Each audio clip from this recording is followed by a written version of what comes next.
क्या कह रहे हैं, बाह्य में बाहर में जो क्रोध मान माया लोभ करना, बाहर में गुस्सा करना, उसको कषाय जानता है।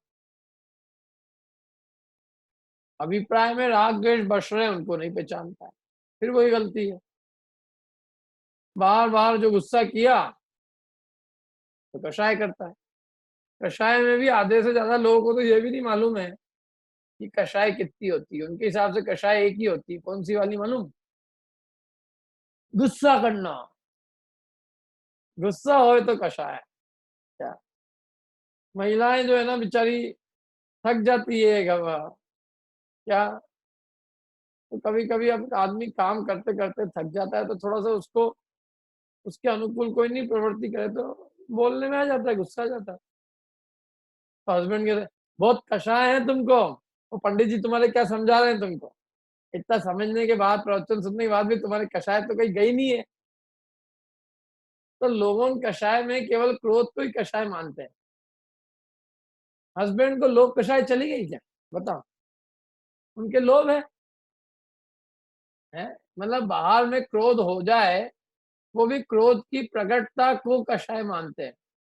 अंदर में जो गुस्सा चल रहा है, अंदर में जो बेर भाव चल रहा है, उसकी तो खबर ही नहीं है। असली कषाय तो अंदर चला करती भैया। जो लोग ऊपर ऊपर दिखा देते हैं बेचारे भोले होते हैं। कषाय आई तो दिखा दी, व्यक्त हो गई, गुस्सा आया बोल दिया, दो लाइन बोल के खत्म कर ली। और जो बहुत छल कपट से युक्त होते हैं वो ऊपर नहीं दिखाते हैं, अंदर ही अंदर बेर धारण करके बैठ जाते हैं। तो वो बेर धारण करके करना भी कषाय है कि नहीं है? बहुत भयंकर कषाय है। वो दिखती नहीं है, लेकिन वो अंदर में चला करती है। क्या बेर योजनाबद्ध तरीके से क्रोध का नाम है। पूरी प्लानिंग बना के किसी के विनाश करने की सोचना, उसमें कितनी कषाय है। बेचारा किसी को गुस्सा आया, उसने बोल दिया, उसी समय बात खत्म। अगले ही समय उसको उस जाति का भाव ही नहीं रहा कुछ भी बुरा करने का। और ये जो बेरी है, इसके मन में तो सतत दूसरे के बुरा करने का भाव है। पूरे टाइम दिमाग इसी में लगा है कि इसका नाश, इसका विनाश, इसका बुरा कैसे करूं। तो उसके वो क्रोध सतत चला कर रहा है, लेकिन ऊपर दिखता नहीं है। दुनिया में लोग दिखने वाली कषाय को ही कषाय देखते हैं, जो अंदर में चलती है कषाय उसको कषाय नहीं मानते।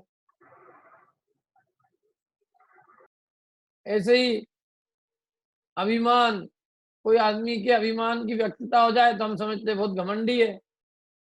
और कोई जीव ऐसा हो जो अपने अभिमान को व्यक्त नहीं करे, लेकिन अंदर में उसके खूब अपने मन में अपने प्रति बहुत बड़ा भाव, बड़प्पन का भाव, हमसे बढ़कर कौन है, बोले भले ही नहीं, तो वो भी सब मान कषाय है। हम तो कषाय में भी सही स्वरूप कहाँ जानते हैं। ऊपर ऊपर किसी की कषाय प्रकट हो जाने को कषाय मानते हैं, और अंतरंग जो अभिप्राय में जो राग द्वेष भाव चलते रहते हैं 24 घंटे, उनके मिटाने की, उनको दूर करने की कोई चिंता ही नहीं करते।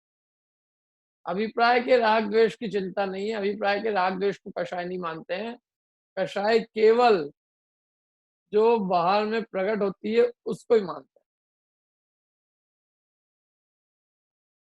ऐसे ही छल कपट, किसी का छल कपट व्यक्त हो जाए तो छल कपट मानते हैं, नहीं तो हम तो मानते हैं कुछ क्या हुआ। अपना भी छल कपट व्यक्त हो जाए तो लगता है कि हाँ अपनी माया कषाय है, और व्यक्त नहीं हो तो ये तो बहुत चतुराई है। दुनिया को धन के अंदर लोगों को गलत सलत भाव बता के और उनका धन लूट लेना, उसको दुनिया चतुराई कहती है। सब मायाचारी है वो सब। सामने वाले को हमने छल माया से, उसने हमसे पूछा क्यों, क्या भाव लाए हो आप, हमने कहा इसी भाव थी, भाव के भाव ही दे रहे क्यों। तो ये सब जो मायाचार चल रहा है, ये छल कपट चल रहा है, इस ये भी कषाय है कि नहीं है।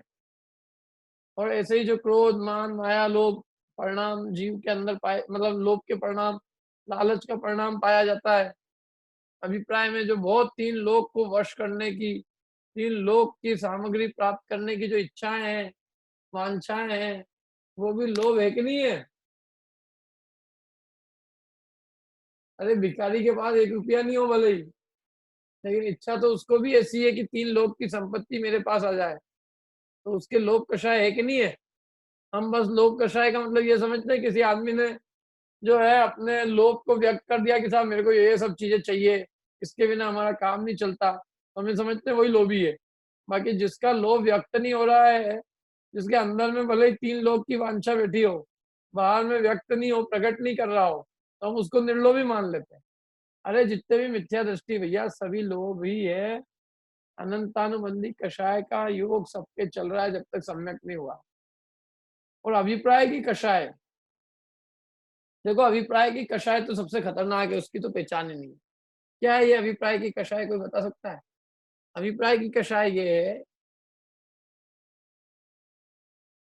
कि मेरे इच्छा के अनुकूल कोई भी पर पदार्थ नहीं परिणमा, तो वो मेरे क्रोध का पात्र है,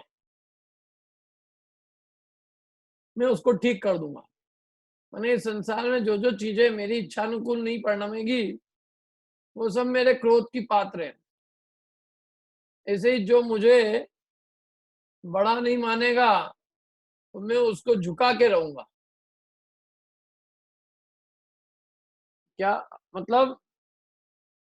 अभिप्राय में राग, अभिप्राय में जो कषाय करने का भाव है, क्रोध, मान और माया, छल कपट करने का जो भाव है, लोभ करने का भाव है, और इन लोभादि कषायों को जो हम बुरा नहीं मानते, उनके प्रति जो हमारी सुबुद्धि पड़ी हुई है, वो असली अनंतानुबंधी कषाय है, और उसकी तरफ इस जीव की दृष्टि नहीं है। कषाय का नाश ऊपर ही ऊपर नहीं, मतलब ऊपर ही ऊपर कषाय की व्यक्तता नहीं होने पे ये समझता है मैंने कषाय का नाश कर दिया, जबकि कषाय का नाश होता है अंतरंग में, कषाय में सुबुद्धि मिटने पर, कषाय नहीं करने का अभिप्राय होने पर। क्या एक कषाय दुख रूप है, आकुलता रूप है, वर्तमान में भी दुखकारी है और भविष्य के लिए भी दुखकारी है। ऐसी मान्यता हो सबसे पहले, कषाय कषाय रूप लगे, तो समझना अभी कषाय के नाश के अंदर अपन एक कदम आगे बढ़े हैं। लेकिन कषाय दुख रूप तो लगते नहीं है, और बस कषाय नहीं करना। क्यों नहीं करना? क्योंकि भैया जिनवाणी कह रही है, वैसे तो बहुत अच्छा लगता है कषाय करना, लेकिन अब जिनवाणी कह रही है कषाय दुख रूप है, तो दुख रूप ही होगी कषाय। क्यों भैया? कषाय का कहा है जिनवाणी में कि कषाय को दुख रूप कहा है, तो दुख रूप कहा है, कषाय को जिनवाणी में कहा है, इसलिए कषाय दुख रूप है।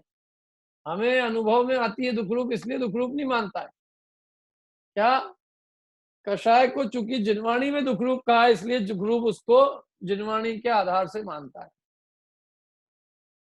राग द्वेष के जो अभिप्राय बस रहे हैं, राग का राग बस रहा है,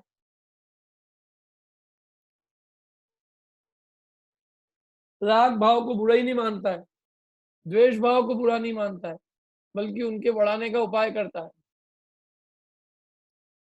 क्यों? टीवी देखते देखते कषाय होती है कि नहीं होती? लेकिन लोगों को लगता है बहुत बड़ा बच्चा शांति से बैठा है, मैं तो इसको टीवी दे दे, खाना नहीं खाता है, मोबाइल चालू कर देती हूँ, मोबाइल देखता रहता है, बहुत शांत है मेरा बेटा, तो परम शांत निष्कषाय, साक्षात महावीर ही जन्मे इनके घर में। क्या जो मोबाइल देख के खाना खाते हैं और एकदम निष्कषाय बने रहते हैं? भाई साहब टीवी देखते देखते कषाय रूप परिणाम होते कि नहीं होते हैं? सब होते हैं। लेकिन वो कषाय व्यक्त नहीं होती, क्योंकि उपयोग में लगा रहता है। तो उपयोग कहीं और चीज में लगा और कषाय व्यक्त नहीं हो, तो इसको समझ लेता है कि कषाय इसके है ही नहीं, जबकि ऐसा नहीं है। अभिप्राय में जब तक राग द्वेष करने की इच्छा है, राग द्वेष में अभिप्राय में जब तक राग द्वेष है, तब तक समझ लेना कि कषाय अभी जीव के विद्यमान है, अभी कषाय का कोई अभाव हुआ नहीं है। ऊपर ऊपर कोई कषाय मिटाने से मिटती नहीं है। अभी मैं आपको कह दूं गुस्सा मत करना, अरे जब गुस्से करने का मौका आता है तब करे बिना रहता नहीं है। असली में कषाय तो तब मिटती है जब अंदर से कषाय करने का अभिप्राय मिटे। जब कषाय करना दुखरूप प्रतीत हो, कषाय दुखकारी लगे, और तब ये लगे कि कषाय दुखकारी होने से मेरे लिए अहितकर है और ये नहीं करना, कषाय करने का भाव मिटे तो कषाय का अभाव होगा। अभी तो हम कषाय को दुखरूप ही का मानते हैं, मानते हैं क्या? क्यों?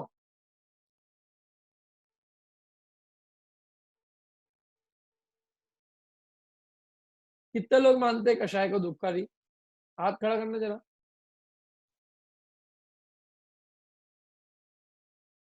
अरुण भैया कषाय को दुखकारी मानते।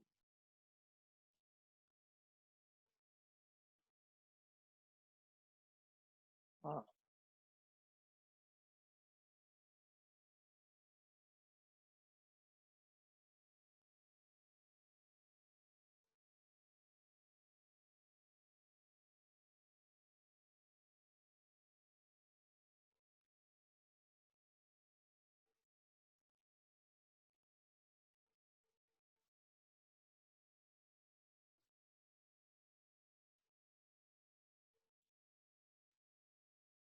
कषाय दुखकारी लगता है सबको, है ना? ये पूछू सबसे प्रश्न,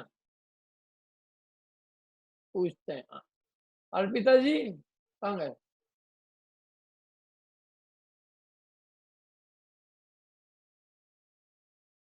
हाँ सर। बोलिए, कैसी लगती कषाय? सर गुस्सा जब आता है तब तो पता नहीं लगती, पर जब जाता है तब पता लगती है कि हाँ नहीं करना था। अच्छा, अपन ने जितने भी घर में साधन जोड़ रखे, टीवी वीवी, हम्म। ये कषाय घटाने के कि बढ़ाने के? बढ़ाने के सर। तो कषाय दुखकारी लगते हैं तो अपन दुख को बढ़ाने के साधन पैसे देके क्यों खरीदते हैं? तो सर उसमें तो अच्छी चीजें भी तो आती है, जरूरी थोड़ी कि पिक्चर और अच्छी ही कौन कौन देखते सी हैं। आती है, मेरे को ही बताओ थोड़ा, मैं भी देखने लग जाऊंगा। सर ये धार्मिक चैनल भी तो आते हैं, पारस चैनल, जिनवाणी चैनल और ये। अच्छा, आप क्या सब धार्मिक ही देखते हैं, है ना? सर ऐसा नहीं, हमको तो टाइम ही नहीं मिलता सर टीवी देखने का। अभी नहीं देखते मिल रहा हैं। है? अभी नहीं, हाँ अभी तो बिल्कुल ही नहीं मिल रहा है।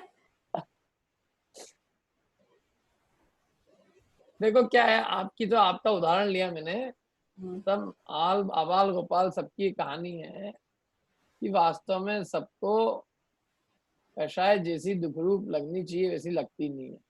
ये ईमानदारी की बात है। क्या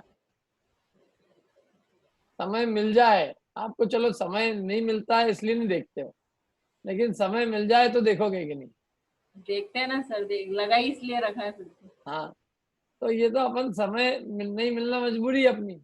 हाँ। बाकी अपने को उसको देखने का राग है कि नहीं अभी, है सर। है ना? तो ये राग है तो वो उसमें राग की वृद्धि होती है कि वीतरागता की वृद्धि होती है? राग की वृद्धि होती है। तो राग की वृद्धि का भी राग है ना अभी अपने को।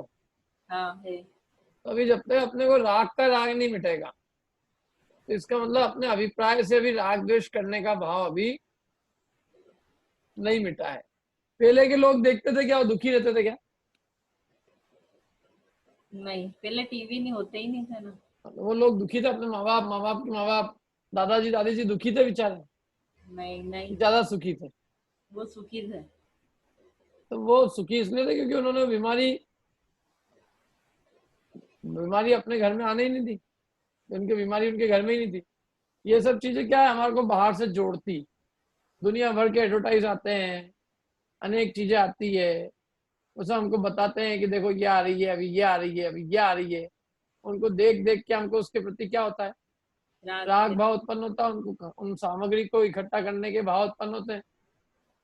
दूसरा, सीरियल वगैरह में, टीवी पिक्चर वगैरह में क्रोधादि कषायों कई तो क्रोधादि कषायों की तो सारी प्रवृत्ति दिखाई जाती है, कषाय करने की तो भाव को बढ़ावा दिया जाता है। अब ये महाभारत भी आ रही तो इसमें क्या आ रही है, युद्ध, लड़ाई झगड़ा, उसमें भी कषाय को ही बढ़ावा दे रहे हैं ना वो, कि कषाय कम करने की प्रेरणा दे रहे हैं। कषाय बढ़ाने के बारे में बता रहे हैं। सब कषाय बढ़ाने के साधन है। जितने भी टीवी पे साधन है वो थोड़ी बहुत धार्मिक चैनल छोड़ दो, और उनपे भी कितना धार्मिकता आती है अलग बात है। और धार्मिक देखना भी है तो अपने तो यूट्यूब भी है ना, आप सीधे कंप्यूटर पे भी देख सकते हैं जब इच्छा हो तब, क्या वो भी एक साधन है। हाँ। परंतु मुख्य बात यह है कि हमें वो जो राग बढ़ाने के साधन है या राग बढ़ाने के जो उपाय हैं, हमें उनके अंदर उनको दूर करने की बुद्धि नहीं होती। हमें राग का राग ही नहीं गया अभी, हम राग को दुखकारी नहीं मानते। हम कहते तो हैं कि रागादि भाव दुख रूप है, लेकिन अंतरंग आत्मा अपनी ये नहीं बोलती है कि राग भाव दुख रूप है।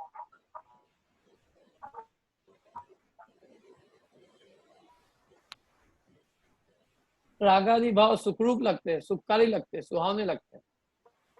और ये जो अंदर के अंदर जो अंतरंग में जो उन विषयों के प्रति राग बुद्धि बैठी हुई है, मतलब सुख बुद्धि बैठी है, और सुख बुद्धि बैठने से जो अंतरंग में जो उसके उन विषयों के प्रति जो राग भाव है, वो असली कषाय है। और वो कब मिटती है? वो आत्मा का स्वरूप समझने पर, वो विषयों के अंदर सुख बुद्धि मिटने पर उन विषयों की अभिलाषा अंतरंग से ही मिट जाती है। फिर उनके भाव उत्पन्न होते ही नहीं। एक बार आपने गर्मी के अंदर जो अभी सीजन की चीज नहीं है वो आपने खाई, समझ लो सेवफल आपने एक बार कोल्ड स्टोरेज के खा लिए और मुंह पूरा सड़ गया, तो अगली बार पूरी गर्मी के अंदर आप सेवफल का नाम भी नहीं लोगे। ऐसे एक बार भी ये रागादि भाव अपने को दुख रूप प्रतीत हो जाए तो फिर ये जीव कभी रागादि भाव की वृद्धि का उपाय नहीं करेगा। लेकिन इसके साथ क्या दिक्कत है कि इसे राग भाव मूल में दुखकारी नहीं लगते, और वो अंतरंग कषाय है। जो विषयों के प्रति जो अंतरंग में राग बैठा हुआ है, और जो विषयों की प्राप्ति में जो जो प्रतिकूल साधन है उनके प्रति जो द्वेष बैठा हुआ है, वो असली कषाय है। या यूं कहेंगे जो जो हमारे विषय की प्राप्ति में अनुकूल है उन सब के प्रति हमको क्या है? राग, क्योंकि विषयों का राग है। और जो जो उसमें प्रतिकूल है उन सबसे हमको द्वेष है, क्योंकि वो विषयों की अप्राप्ति में कारण है। तो ऐसे जो राग द्वेष अंदर अभिप्राय में बैठे हुए हैं, वो असली कषाय है। हाँ अशोक जी बोलिए। नहीं नहीं, कुछ नहीं, तो पहले कहा कर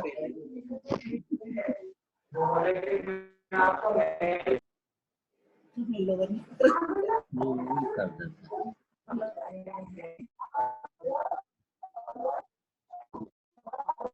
ठीक है, समझ में आ रहा है? तो ये बहुत मतलब इस पे विचार करना है इन सब पे। अभिप्राय की कषाय क्या सबसे बड़ा कषाय है। भरत चक्रवर्ती युद्ध कर रहे थे तो भी उनके कषाय नहीं थी, बोलो। और एक तंदुर मत्स्य एक जीव को भी नहीं खाता है, लेकिन तो भी उसके कषाय तीव्र है। ये सब अभिप्राय की कषाय का खेल है भैया। भरत चक्रवर्ती के युद्ध करते हुए भी अभिप्राय में कषाय करने का भाव नहीं था, और कोई जीव भले ही प्रेम से रह रहा है लेकिन तो भी उसके कषाय करने का भाव है। क्या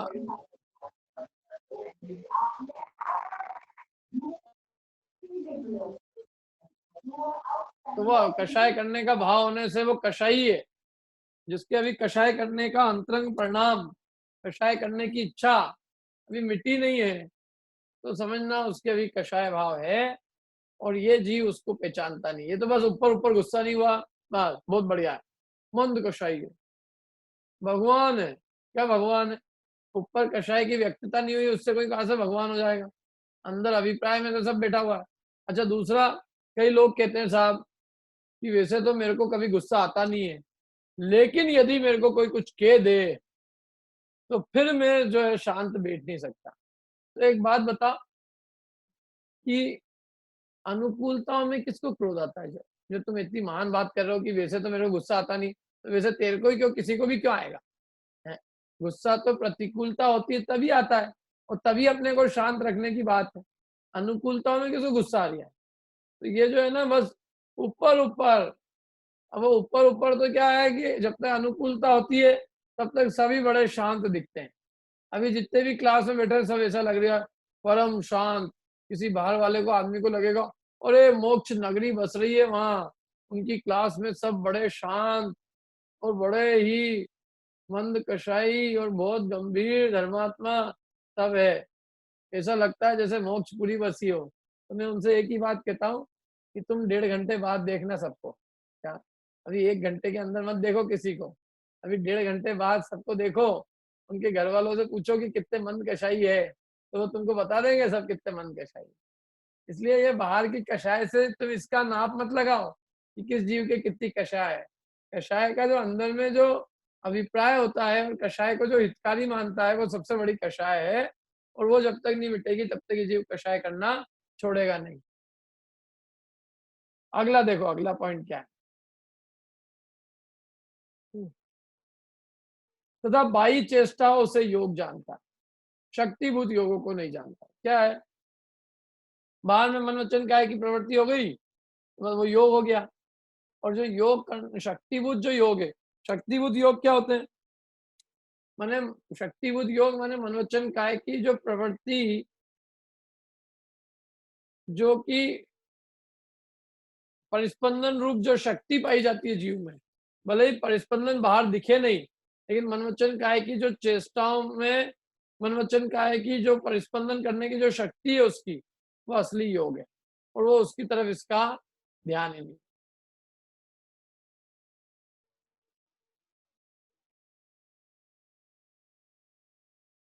बाहर में जो मन वचन काय की प्रवृत्ति हुई, तो ये समझता है उसका नाम योग है, लेकिन अंदर शक्तिभूत जो योग है उनको नहीं पहचानता। जैसे उदाहरण के लिए भगवान जिनेंद्र है, एक जगह स्थिर है, तो भी उनके योग है कि नहीं है बताइए?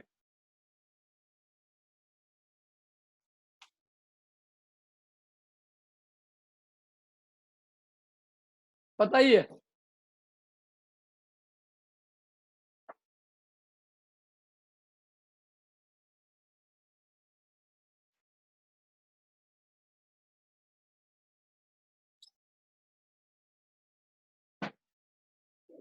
बोला विषय।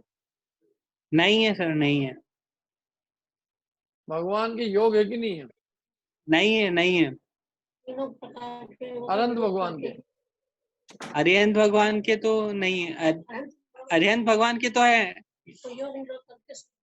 योग का निरोध करके वो सिद्ध बनते हैं। हाँ,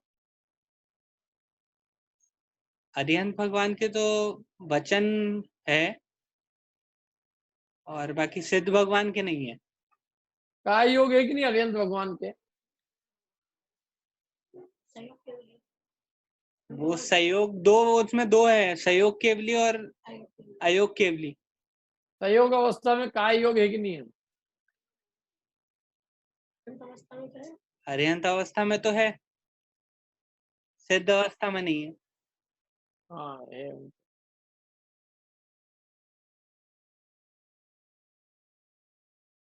बताइए बिंदु जी, वीरेंद्र जी और बिंदु जी, कौन बता रहा? खुला है। हाँ भैया। अरे क्या कर दिया? हेलो भैया, हाँ, सुनाई दे रही है? हाँ आ रहा है, बोलो। हाँ, 14वें गुणस्थान के अंत में योग जाता है। 13वें तक योग है ना? हाँ, 14वें के अंत में जाता है, 14वें में भी है ना, अंत में जाता है। 14वें में तो खैर योग है ही नहीं, 13वें के अंत समय तक योग है, 14वें में योग नहीं है। तो खैर बात तो ये समझानी थी, उससे मतलब नहीं, मेरे को जो बताना है वो ये है कि अनंत भगवान के भी योग पाया जाता है, भले ही वो मनवचन काय की चेष्टा नहीं हो रही है उनके, माने वे स्थिर बैठे हैं, इन तो भी योग है, शक्तिभूत योग बहुत है उनके, योगों की आत्मा का शक्ति अनंतों के परिस्पंदन बहुत तो है। आत्मा, क्या? आत्म प्रदेशों का परिस्पंदन तो चल ही रहा है ना। हाँ, तो शक्तिभूत योग अनंत भगवान के बहुत ज्यादा है। क्या? भले ही बाहर की चेष्टा नहीं दिखाई दे, तो ये बाहर की चेष्टाओं को योग जानता है, अंतरंग जो शक्ति है योगों की उसको नहीं पहचानता। और इस प्रकार बाहर ही बाहर काम करता रहता है, बाहर चेष्टा नहीं करी, बोले योग भी हमने मिटा दिए, कषाय नहीं करी, बाहर कषाय मिट गई, विषयों की प्रवृत्ति नहीं की, अविरति मिट गई, जीव मरा नहीं, हिंसा मिट गई, देव कुदेव गुरु पुरुषार्थ को नहीं माना, मिथ्या तो मिट गया। और ऐसे समझता है कि मैंने सब आश्रव का नाश कर दिया, और इस प्रकार से मेरे आश्रव तत्व का बिल्कुल सही श्रद्धा है। मैंने उसकी आश्रव के बारे में भी क्या गड़बड़ है, कितनी उसकी आश्रव के बारे में किस प्रकार से भूल है, ये यहाँ बताया जा रहा है। बोलिए स्वयं जैन। नहीं आपने बोला था? नहीं, कुछ नहीं बोला सर। ठीक।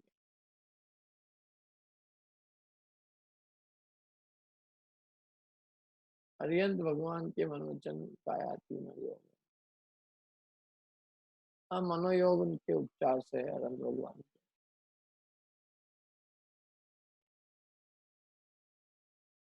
अरिहंत भगवान के काय और वचन योग की प्रवृत्ति तो दिखती है।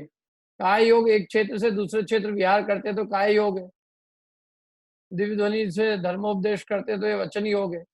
और मनोयोग इस अपेक्षा से है कि वो मनोवर्गणा के योग्य परमाणुओं को ग्रहण करते हैं, इस अपेक्षा से उनके मनोयोग कहा है।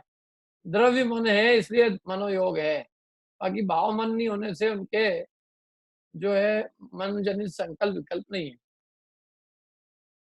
द्रव्य मन है, पुद्गल वर्गणा है, तो द्रव्य मन के योग्य पुद्गल परमाणु आते हैं, इसलिए उनको योग कहा है।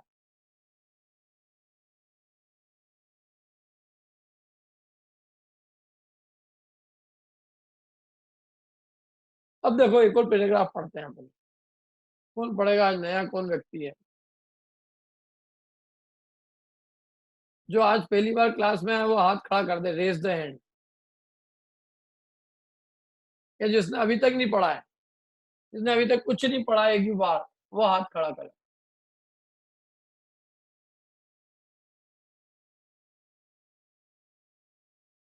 दोपहर शाम किसी भी क्लास में जिसको हमने एक भी बार नहीं पढ़ाया हो, ऐसा कोई व्यक्ति हो तो उसको हाथ खड़ा कर दो तो हम उससे पढ़वा लेते।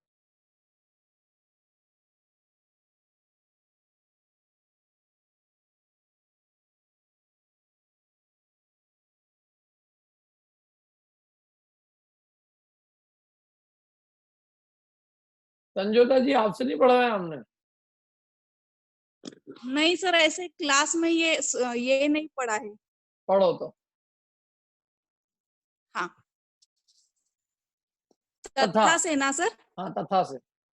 हाँ, तथा राग द्वेष मोह रूप जो आश्रव भाव है उनका तो नाश करने की चिंता नहीं, और बाह्य क्रिया अथवा बाह्य निमित्त मिटाने का उपाय रखता है, सो उनके मिटाने से आश्रव नहीं मिटता। बहुत बढ़िया। द्रव्यलिंगी मुनि अन्य देवादि की क्या कह रहे देखो, राग द्वेष मोह रूप जो आश्रव भाव है उनके तो नाश करने की चिंता नहीं है, अंतरंग के मोह राग द्वेष भाव के मिटाने की तो चिंता नहीं है, और बाह्य क्रिया उसको ठीक करने का उपाय रखता है, बाह्य निमित्त मिटाने का उपाय रखता है। क्या मैंने अंदर में अभिप्राय में जो कषाय करने का भाव बैठा हुआ है उसको तो कोई मिटाने की चिंता नहीं है, और बस साहब मेरे को इसको देख के राग हो जाता है तो इसको मिटाओ, इसको हटाओ यहाँ से। क्या ऐसा खाना खाओ जिससे अपने को राग नहीं हो, विषयों में रति नहीं हो, खूब इस तरह से रहो, तो इससे कोई राग भाव अंदर के मिटते नहीं है। क्या रागादि मिटाने का उपाय तो वास्तव में अंतरंग में तत्व ज्ञान है। तो ऐसा तो ही नहीं मैं ऊपर ही ऊपर कषाय नहीं करूंगा तो मेरी कषाय दूर हो जाएगी। कि साहब कषाय भाव क्यों होती है, कि गुस्सा क्यों आता है, कि साहब वो जो है पत्नी के निमित्त से गुस्सा आता है, तो क्या करें, पत्नी को छोड़ दे हैं? पत्नी को छोड़ दोगे तो दूसरे के ऊपर आएगा गुस्सा। कोई गुस्सा मिट गया क्या तुम्हारा, बताओ? हम सोचते हैं निमित्तों से हमको गुस्सा आता है तो हम निमित्तों को मिटाने का उपाय करते हैं, लेकिन क्या होता है, एक लड़की हमारे पास में आई, बोले कि साहब वो मेरे को है ना मेरे सास ससुर जी पे बहुत गुस्सा आता है, तो मैं क्या करूं? तो मैंने कहा तेरी क्या इच्छा है, सास ससुर को हटाने की मिटाने की इच्छा है? बोले नहीं मिटाना तो नहीं है, लेकिन सोच रही हूँ कि मैं घर अलग बदल लूं।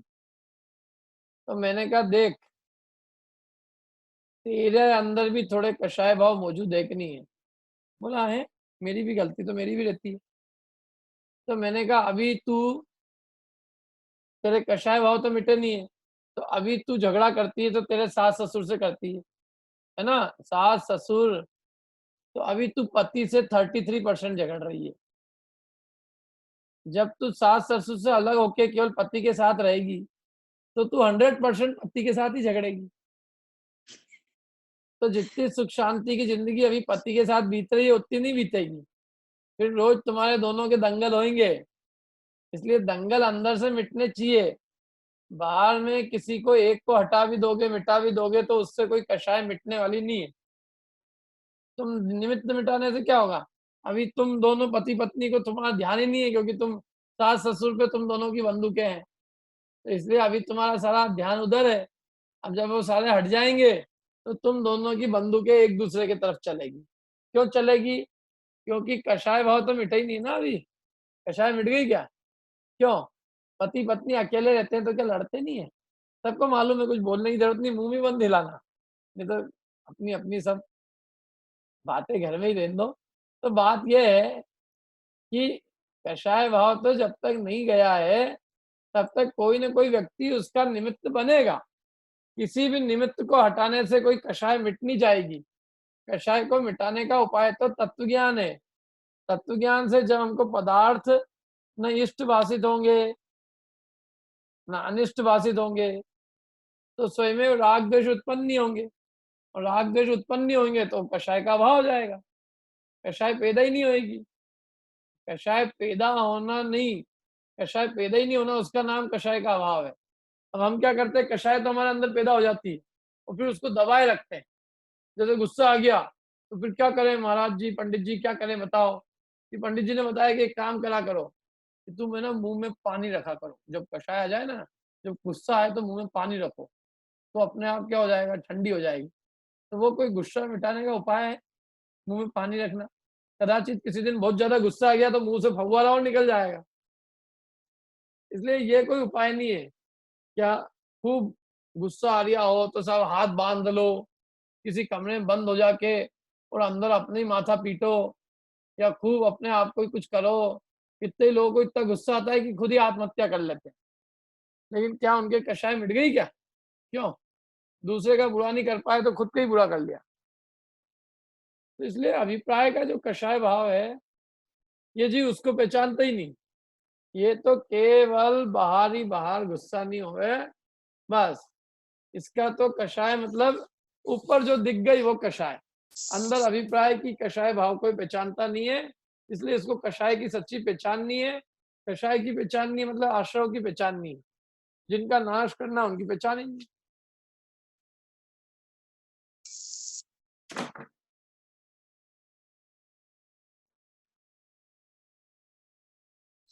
समझ में आ रही कि नहीं आ रही बात? तरुण आ रही कि नहीं आ रही बताओ, क्या है? आ रही है। क्या आ रही है आ समझाओ रही एक है आध बार। समझ थोड़ा सा मेरे को आराम हो जाएगा। कि अपन बाहर की चीजों को हटाने की कोशिश करते हैं जिनके द्वारा व्यक्त हो रही है कषाय, हाँ, लेकिन हम अंदर की जिस कारण से वो कषाय हो रही है वो नहीं पता कर रहे। कषाय क्यों होती है? अंतरंग अंतरंग कारण क्या है कषाय उत्पन्न होने का? कि हम भूल करते हैं कि किसी और के ऊपर आरोप करते हैं कि इसके कारण ये हुआ, और किसी और को निमित्त मान मतलब किसी और पे ब्लेम लगाने की कोशिश करते हैं कि ये इसके कारण बुरा हुआ या ऐसा हुआ, उनके ऊपर पूरा दोष मारने की कोशिश करते हैं। कषाय उत्पन्न क्यों होती है? दूसरे भाग में किसी ने पढ़ा हो तो उसका आंसर है सीधा सच्चा। बालबोध भाग 2 के हिसाब से आंसर दीजिए। कषाय उत्पन्न क्यों होती है और मिटे कैसे? भूल भूल होती है ना, भूल के कारण।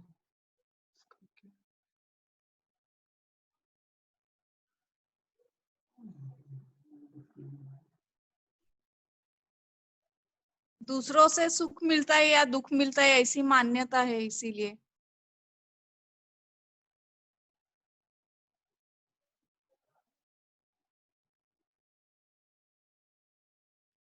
हाँ तरुण बताओ। वो नहीं भूल ठीक है, और किसे पूछते अपन एक बार।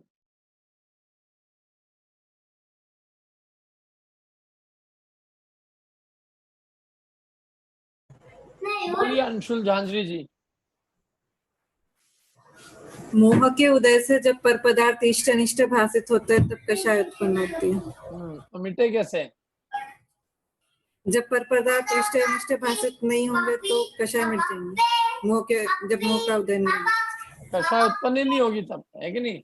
तत्व ज्ञान के अभ्यास से जब पर पदार्थ इष्ट अनिष्ट प्रतीत नहीं होंगे तो कषाय उत्पन्न ही नहीं होगी। वही कषाय मिटाने का उपाय है। वो पहला वाला बहुत बढ़िया आंसर दिया आपने। कषाय उत्पन्न क्यों होती है? जब तक पर पदार्थ इष्ट अनिष्ट भाषित होते हैं तब तक कषाय उत्पन्न होती है। कब तक? जब तक परद्रव्य इष्ट अनिष्ट भाषित होते हैं। परद्रव्य इष्ट अनिष्ट क्यों भाषित होते हैं? परद्रव्य इष्ट अनिष्ट क्यों भाषित होते हैं? मोह के उदय से। कोई हमारे लिए इष्ट है नहीं, कोई हमारा भला करता नहीं, कोई हमारा बुरा करता नहीं, लेकिन हमें मोह के उदय से हमें पर पदार्थ हमारे भले और बुरा करने के कारण दिखते हैं। परद्रव्य हमारा भला करता है? बताओ।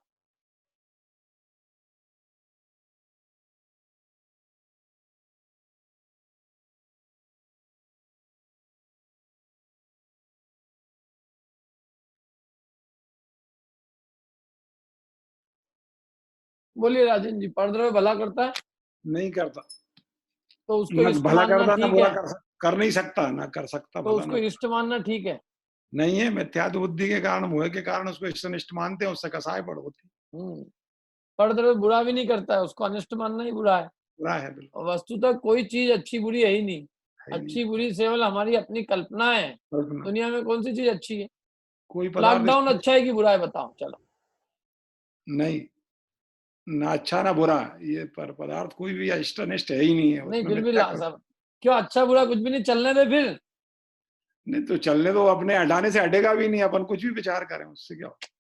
और बुरा है किसी से पूछते हैं अपन, अभी 100 से पूछेंगे, 100 में से 90 बोलेंगे, 90 क्या 99 बोलेंगे बुरा है। ये तो मान्यता है। तो लॉकडाउन को बुरा मानना भी मान्यता है। नहीं, बुरा मानना अभी वर्तमान परिस्थितियों के हिसाब से तो अपन नहीं मानने से क्या होगा? जो परिस्थिति नहीं है मानने से क्या होना, नहीं बुरा मानना ठीक है कि नहीं है? नहीं, बुरा मानना ठीक नहीं है। क्यों नहीं है ठीक? क्योंकि अपन अपने अपने हिसाब से सोच रहे हैं, अपनी मान्यता के अनुसार अपन सोच रहे हैं, ये सोच रहे हैं कि ऐसा नहीं वैसा होना चाहिए। अपनी तो अपनी क्या मान्यता खोटी है जिससे हम उसको नहीं, ये हमने मान रखा है ना, इससे ये नुकसान हो जाएगा। हमको नुकसान मानते हैं हम, नुकसान हो जाएगा। जबकि दूसरी चीज नुकसान हो, ये जरूरी नहीं है कि इसके कारण नुकसान होगा। पुण्य पाप के उदय के अनुसार सब चीजें होंगी। नहीं नुकसान क्या हो रहा है इसमें? क्या नुकसान हो रहा है? विचार के अनुसार है। कोई नुकसान मान रहा, कोई अच्छा भी। आराम से ऐसा सब हमें ही नहीं मिलता लोगों को बैठ के 3.5 घंटे स्वाध्याय कर रहे हैं आपके साथ, वैसे 1 घंटे नहीं करते। अच्छा माने कि बुरा माने, बताइए आप।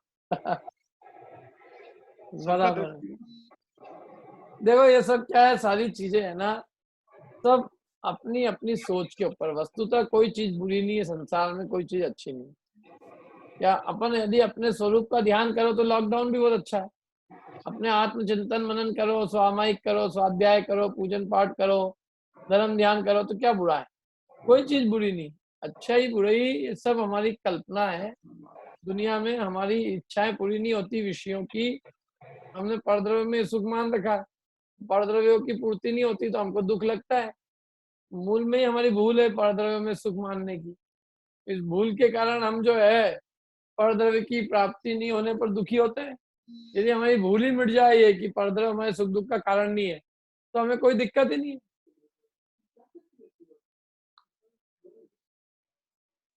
क्या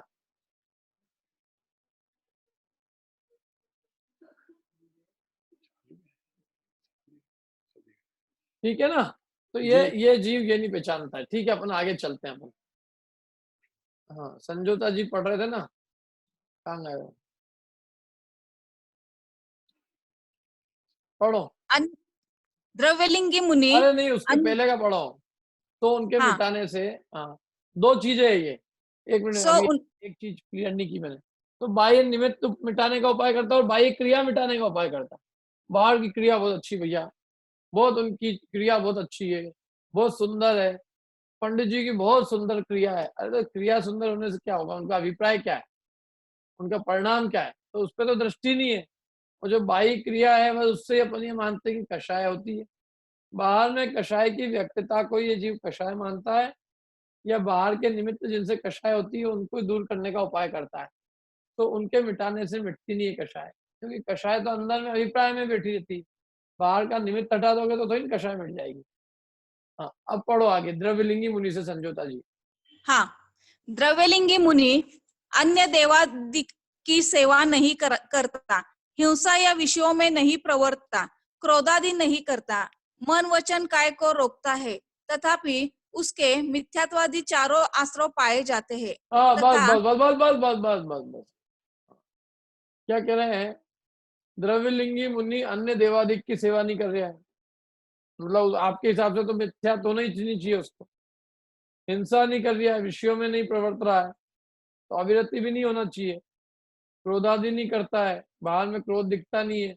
अरे उसकी शरीर की चमड़ी खींच लो और नमक भर दो उसमें, तो भी आंख लाल नहीं होगी। तो आपको क्या, आप कहोगे क्रोध भी नहीं करता है, मन वचन काय की चेष्टा रोक ही रखी है।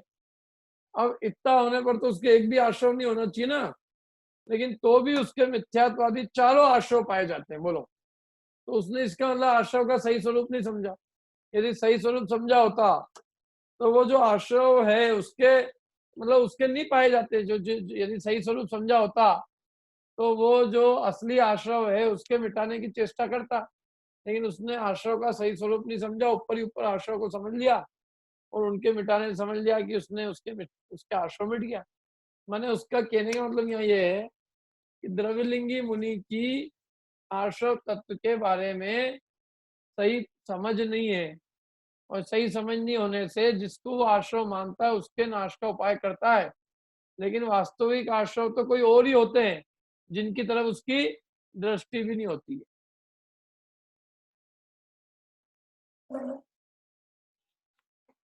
अब कोई ये कह सकता है कि साहब द्रव्यलिंगी मुनि जो कर रहा होगा ना तो वो कपट से वो कार्य करता होगा, इसलिए उसके मिथ्यात्वादी आश्रव का अभाव नहीं होता है। क्या छल कपट से करता होगा, दूसरों को दिखाने के लिए करता होगा, प्रशंसा के लिए करता होगा, लोक में ख्याति के लिए करता होगा, अपने नाम के लिए करता होगा?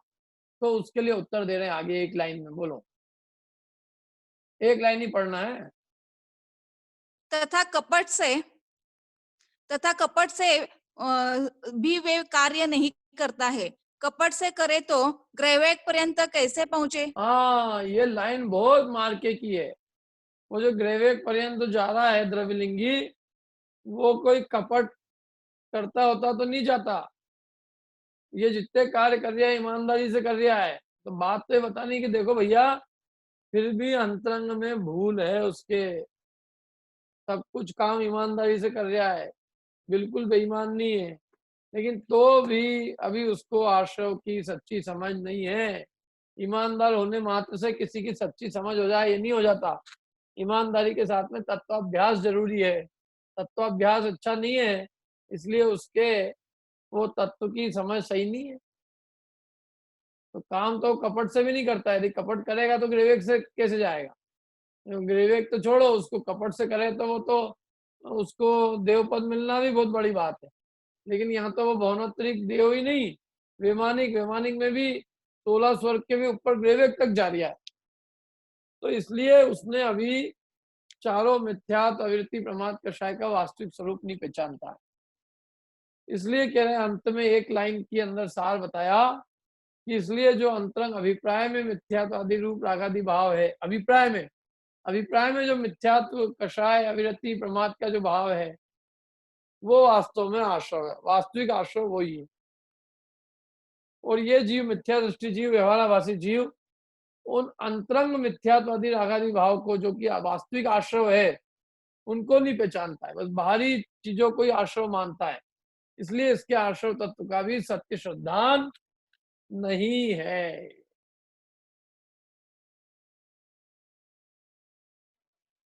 बोलो प्रीतेश जी। सर एक चीज ये समझ में नहीं आई, जैसे है वो बोलो। स्वाध्याय भी कर रहा है, सारा कुछ कर रहा है, मतलब द्रव्यलिंगी की बात कर रहा हूँ मैं, सब पढ़ रहा है। अब तत् श्रद्धा नहीं होने का कारण क्या है? कि मतलब जो आश्रव को अपन ने माना कि अपन ये आश्रव समझ ले, पर वो क्यों नहीं समझ पा रहा है? क्या उसका मतलब कर्म का उदय ऐसा आ रहा है कि वो, या उसके पास नॉलेज तो होगा या उतनी सक्षम भी है, तो वो पकड़ क्यों नहीं पा रहा, उस बात को क्यों नहीं पा अरे कितने लोग लौकिक में कितने अच्छी अच्छी एजुकेशन करने के बाद भी जो है वो बात का रहस्य नहीं समझ पाते। ऐसा एक तो ही लौकिक में ही देख लो आप, आपके यार सब पढ़ लिया इसने तो भी नहीं, उसको भाव वासना नहीं होती है। उसके पीछे या तो योग्यता, या अपन ऐसा बोल रहे हैं कि वो अभी उसकी होनहार ही नहीं है, या ऐसा कुछ भी।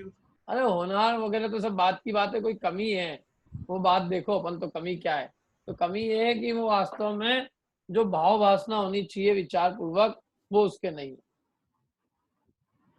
मतलब अपन एक लाइन में बोले तो या तो रुचि की कमी, या तो रुचि क्या, असली चीज को समझने की रुचि नहीं है।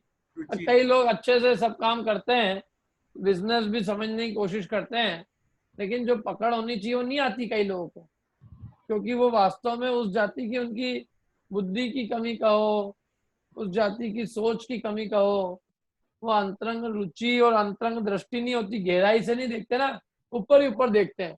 और अधिकांश लोग दुनिया में ऐसे ही है। आपको मालूम है जितने व्हाट्सएप पे मैसेज आते हैं इधर उधर, लोग विचार करते हैं इस पे कि क्या सत्य क्या सत्य। पढ़े लिखे अच्छे, ऐसा नहीं है कि अक्ल नहीं है इनमें, लेकिन फिर भी सबसे बड़ा ढोर है ये यहाँ जो आ जाता है ना व्हाट्सएप पे, वो ऐसा लगता है इनको भगवान महावीर स्वामी का उपदेश आया ऊपर से। अब इतना सब पढ़े लिखे होने के बाद में भी इतने बड़े बड़े ढोर इस देश में बैठे हैं, तो अब आप बताओ पढ़ाई लिखाई क्या करेगी। नहीं, वो ये समझ में नहीं आता सर, इतनी ज्यादा आदमी अंदर अरे आईआईटी पढ़ा हुआ आदमी समझ नहीं पा रहा है, ये बात है? उसको भेज दो एक मैसेज तो ही फॉरवर्ड करने लग जाता है, ये नहीं सोचता है कि इसकी सत्यता जांच लूं, सत्य है कि नहीं है, किसने भेजा है, किस अभिप्राय से भेजा है, क्यों, इसका भाव क्या है, और इससे फॉरवर्ड करने से क्या होगा क्या नहीं होगा, इसका क्या असर पड़ेगा लोगों पे, इससे क्या होगा। फिर ही फोकट है तो कर दिया आदमी। कुल मिला के उस तरफ दिमाग ही नहीं लगाना चाह रहा। दिमाग लगाना नहीं चाहता ना अकल, अकल विवेक की कमी तो बहुत कम लोगों, मैंने देखा बहुत लोगों में विवेक की कमी है। स्कूली पढ़ाई रटने की पढ़ाई हो जाती है, लेकिन वो विवेक बहुत कम लोगों में होता है कि अपने भले बुरे का निर्णय कर सके। मिथ्या दृष्टि में भी यही है, अब पढ़ ली उसने 11 अंक पढ़ लिए, लेकिन उसमें से जो सार निकालना वो निकाल नहीं पाता। अक्षर ही अक्षर का ज्ञाता है, शब्दों का ज्ञाता है, लेकिन भाव का ज्ञाता नहीं।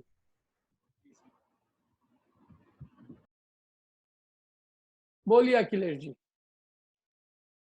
मेरा भी सर यही वाला प्रश्न था कि जैसे भावलिंगी संत तो अधिकतम 32 बार में मोक्ष चले ही जाते हैं बनने के बाद, हाँ, और ये जो द्रव्यलिंगी है ये अनंत बार ग्रह उपजायो आता है। तो अनंत बार, सुनो, अनंत बार क्या हर द्रव्यलिंगी जाता है? नहीं तो एकादि को भी पकड़े अपन तो अनंत बार 31 सागर के ग्रहवेद की आयु लेता है, तो अधिकांश तो वहाँ सम्यक दस के देव भी रहते हैं ना, ग्रहवेद में भी मिथ्या दस के तो कम रहते हैं। हाँ बराबर। तो इसके बाद भी मतलब वो 31 सागर रहने के बाद और अनंत बार चले गया, जबकि उसको समझ नहीं आई, यही तो बात है। भले एक आध केस ही समझो ये, लेकिन ये है ऐसे केस भी। ये केस इसीलिए बताने को है कि देखो विचार नहीं करे कोई जीव, विवेक उत्पन्न नहीं हो, तो पढ़ लिखने के बाद भी, संगति के बाद भी, और उसको वो जाति की पकड़ नहीं आती है तो नहीं आती।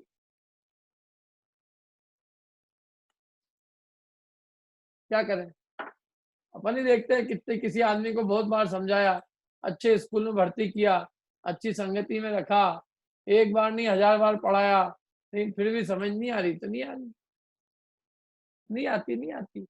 लोग क्या है देखो, अकल और रुचि और ये सब श्रद्धान, ये सब आप किसी को दे नहीं सकते, ये सब निमित्त कारण है बहिरंग।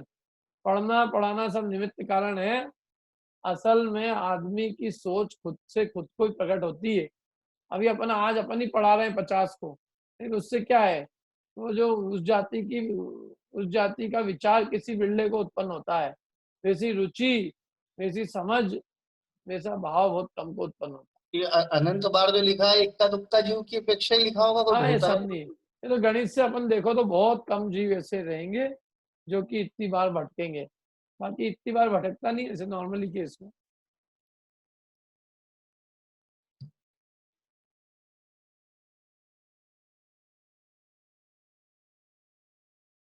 हाँ, और कौन पूछ रहा है? बोलिए अनुराग जी। इसकी क्या भूल क्या रह जाती है? तो ये भूल कपट ये भी नहीं कि करता। अंतरंग परिणामों से अंतरंग भाव की जाति नहीं पहचान पाए। ये पढ़ भी ले, मोक्षण प्रकाशक नहीं पढ़ता ऐसी बात नहीं हो, इसने ये भी पढ़ रखा, लेकिन फिर भी वो जो भाव की जाति पहचानना है वो नहीं पहचान पाता।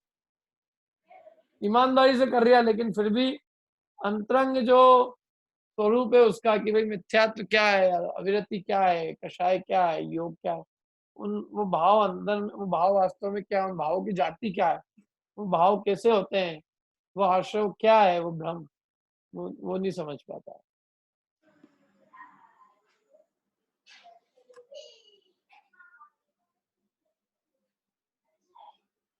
ठीक है, ये विचार अपने लिए भी, ये विचार का है पूरा बात, क्या कि द्रव्यलिंगी ऐसी क्या भूल कर रहा है, पढ़ के भी भूल कर रहा हो, बोलो। पर ये मैं कहता हूँ इसमें मेरे को बहुत बड़ी कठिन चीज नहीं लगती। ऐसा है कि पढ़ के भी कई लोग नहीं समझते, तो नहीं समझते। पढ़ाई लिखाई केवल शब्द ज्ञान है, बाकी भाव भासना तो जिस जीव को आना है उसी को आएगी। आप कितने ही समझा दो, कितने ही कह दो कि बाह्य निमित्त से कुछ नहीं होता है ये सब, लेकिन फिर भी प्रश्न अभी देखना, अभी लोगों थोड़ी देर बाद यही प्रश्न पूछेंगे, पंडित जी हमारे जो घर है ना, घर, उसका दरवाजा जो है वो दक्षिण में है, तो हमारा कुछ बुरा तो नहीं होएगा। अब कहाँ तो मिथ्यात्व के नाश की बात कर रहे हैं अपन, अविरति के नाश की बात कर रहे हैं, और प्रश्न वही ऐसे फटे टूटे आएंगे। ऐसा हो गया तो ऐसा तो नहीं हो जाएगा, ऐसा हो गया तो ऐसा तो नहीं हो जाएगा। क्यों? हमने यदि अकेला, हमने समझ लो पंडित जी हमने 24 तीर्थंकर में पहले 24 तीर्थंकर की कर ली, फिर आदिनाथ की करी, तो कुछ बुरा तो नहीं हो जाएगा। और पहले आदिनाथ की कर ली, फिर बाद में 24 तीर्थंकर की करी, तो कुछ गड़बड़ तो नहीं हो जाएगा। शांति पाठ छोटा वाला बोल दिया तो कुछ गड़बड़ हो गया। विसर्जन पाठ में आज हमने एक लाइन छूट दी, तो अब क्या होएगा, क्या होएगा? तो वो जो मोह द्वेष के नाश की चिंता, वो कई अधिकांशों को नहीं है। अधिकांश को ये सब क्रियाओं के ऊपर चिंता है, और सारी दिमाग जो है बाहर की क्रियाओं में लगा करता है। बस क्या सारा का सारा उपयोग बाहर क्रिया सही सुधर जाए, व्यवस्थित क्रिया हो जाए, हाथ यूं लग जाए, यूं हो जाए, भगवान को अच्छे से बढ़िया से यूं करके अच्छे से साफ कर दो, खूब गंदोदक यूं कर कर के यूं पूरा शरीर पे लगा लो, बस ये हो गया अपना धर्म। इससे ज्यादा सोच कहाँ है लोगों की। इसलिए पढ़ लिख लेने के बाद भी अकल नहीं आती, तो नहीं आती। कहा मिथ्यात राग द्वेष के मिटाने की चिंता है किसी को? क्यों?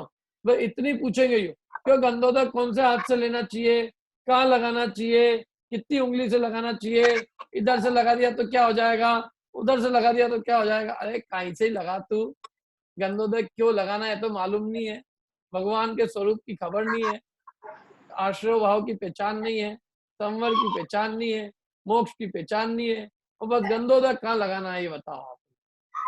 क्या करें, सोच ही ऐसी लो। दिमाग नहीं हो तो कोई कुछ नहीं कर सकता। दिमाग मतलब विवेक नहीं होता। बोलिए और किसी के प्रश्न?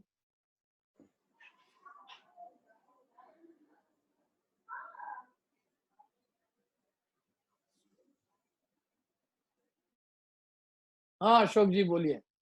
ये मिथ्यात्व, अविरति, कषाय योग, सभी में यही भाव की जाति को नहीं जानता है, यही बात। सब बात कॉमन है। एक कॉमन मिस्टेक है कि इन भावों की जाति नहीं पहचान रहा है, इसलिए आश्रम नहीं जान रहा है। मैंने भाव कर, देखो ये मिथ्यात्व कर रहा है ये बात नहीं है, वो तो एक अलग पॉइंट है। आश्रव करता है ये भूल नहीं है, आश्रव को पहचानता नहीं है ये भूल है। आश्रव तत्व का सही स्वरूप नहीं जानता है, इसलिए इसको आश्रव के संबंध में भूल होने से मिथ्यात्व है।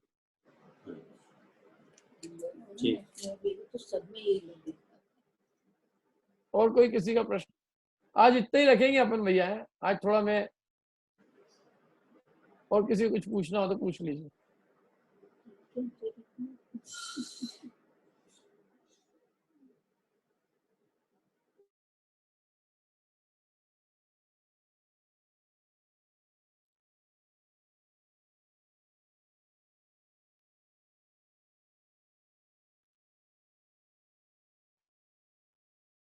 अरे नील भैया तुम आईटी के होते हुए रेस द हैंड करो ना, वहां से तुम्हारे सिस्टम में से एक ऑप्शन है वहां, ऑप्शन दबाओ, पहले ऑप्शन तो दबाओ,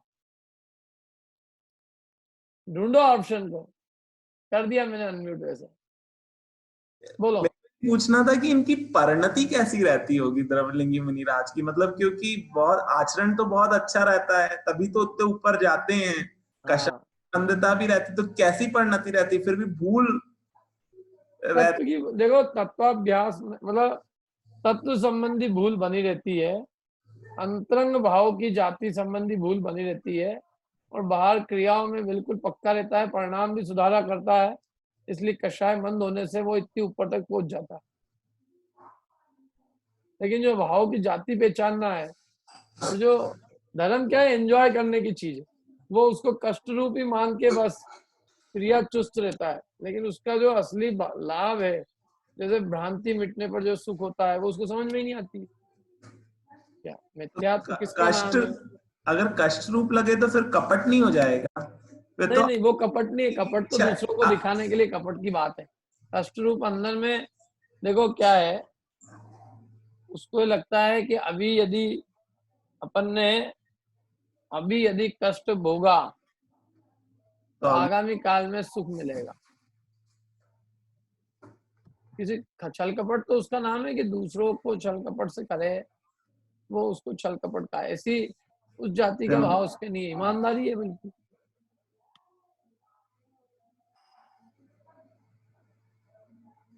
दूसरा क्या है, मिथ्यात्व भ्रांति के मिटने से जो सुख होता है, वो मिथ्यात्व क्या है, जिसके मिटने पर आनंद की अनुभूति होती है, वो उसको समझता ही नहीं।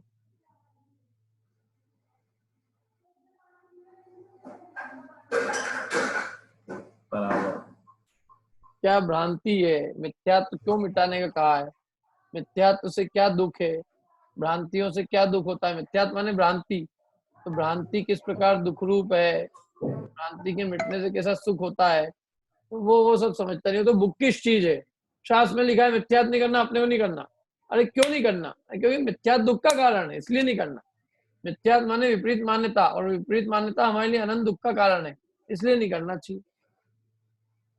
जबकि वो इतना स्वाध्याय भी करता है, 11 अंक तक पढ़ने पर फिर भी गलती रह जाती है, यही तो बात है।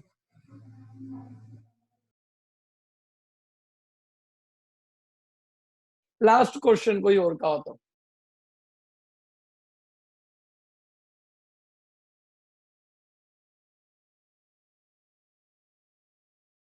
नहीं, कल अपन पढ़ेंगे बंध तत्व का अन्यथा रूप, ठीक है। आज यहीं तक रखते हैं, जिनवाणी स्तुति कर लेते हैं। जिनवाणी के ज्ञान थे